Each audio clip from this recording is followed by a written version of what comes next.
thinking about our homes as refuge for people. And I Well, that's especially the think, nature of a home. yeah, We'd say a true home, one of the things it's going to do is provide refuge from the difficulties, from life storms. yeah, It's going to be a place you can retreat to. And any somewhat of a good home ends up being that for us. yeah, Where life is bad out there, or your kid gets bullied at school, or has a rough day, and it's like, I just want to go home. I want to retreat. I want to find refuge there. yeah, And that's the nature of a home, which is, we see this again with the Psalms. How many times does the psalmist talk about God being our refuge? We need a refuge, especially in a broken, fallen world. We need a refuge.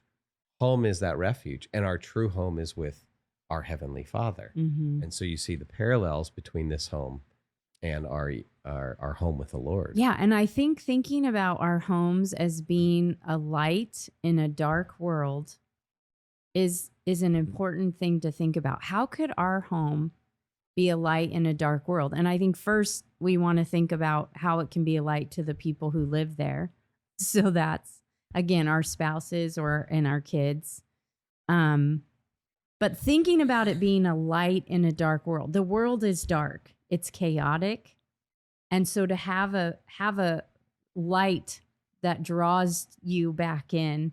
And I always, whenever I talk about this topic, I can't help but think about during the Civil War and the Underground Railroad. And if you've read any stories of slaves who were trying to get to freedom to the North, of course, Harriet Tubman was one of the most famous, who was a big part of the Underground Railroad.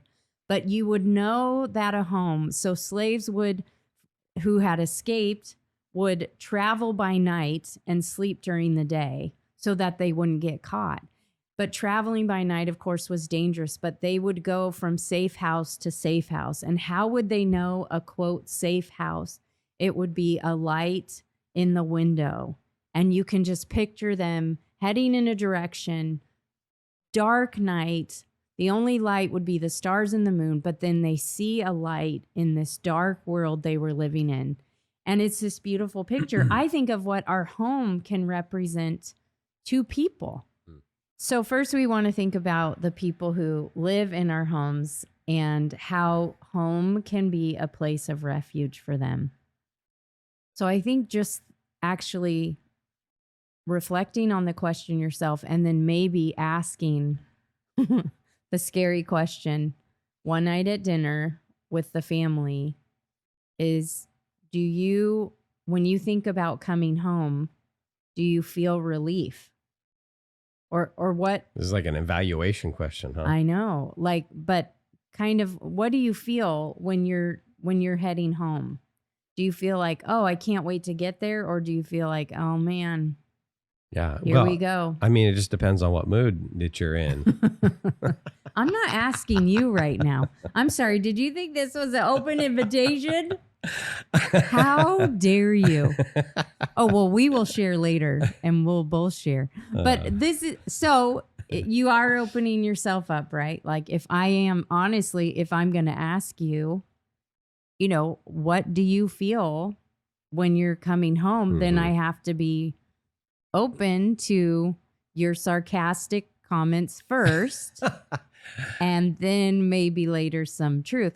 But actually this was something I thought about many years ago when I had an older woman in our church who was talking to me. And this is when all the kids were little and you were traveling a lot. And I was possibly complaining to her about maybe possibly about resenting how much you were gone and just feeling frustrated. And then also saying a lot of times when you got home from trips, I was just so exhausted. And although I wanted you to come home, I was like exhausted and frustrated you'd been gone. And, all these emotions were going on in me. And so she said something to me that I will never, ever forget. And she said, Erin, you you ought to think about how you make Brett feel when he comes home.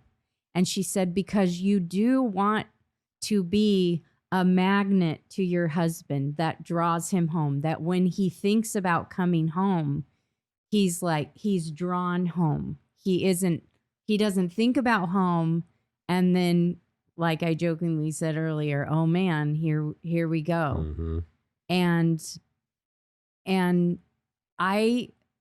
I mean, it did convict me what she said, because I had never really considered how you felt when you were coming home. I just hadn't thought about that. And I thought, well, I do want you to want to come home. Mm.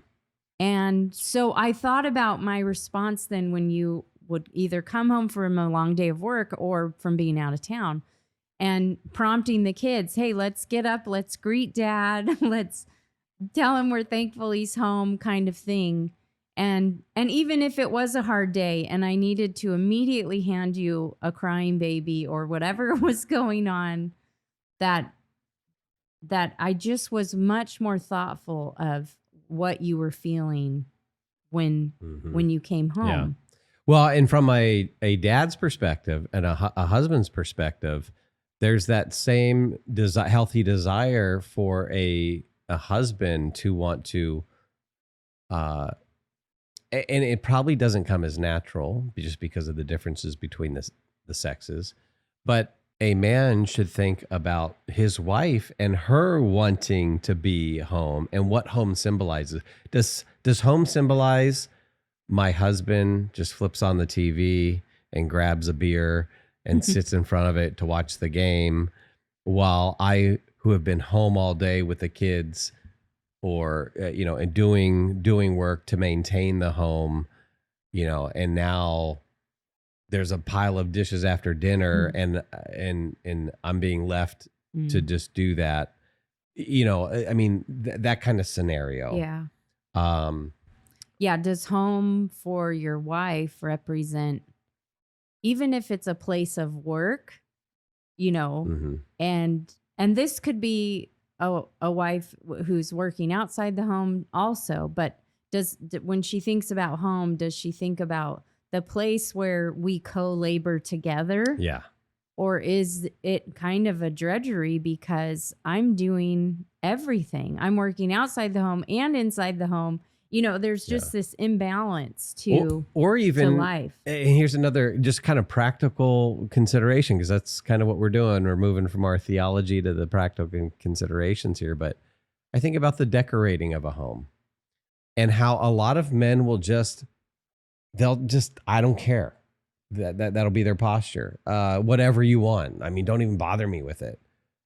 Versus thinking, well, hey, the decorating of our home is not neutral. Mm-mm. How we decorate it communicates certain things. It communicates values. It also can either help or hinder a sense of warmth, which then impacts sense of belonging. Like, we want our home to feel comfortable, to feel welcoming.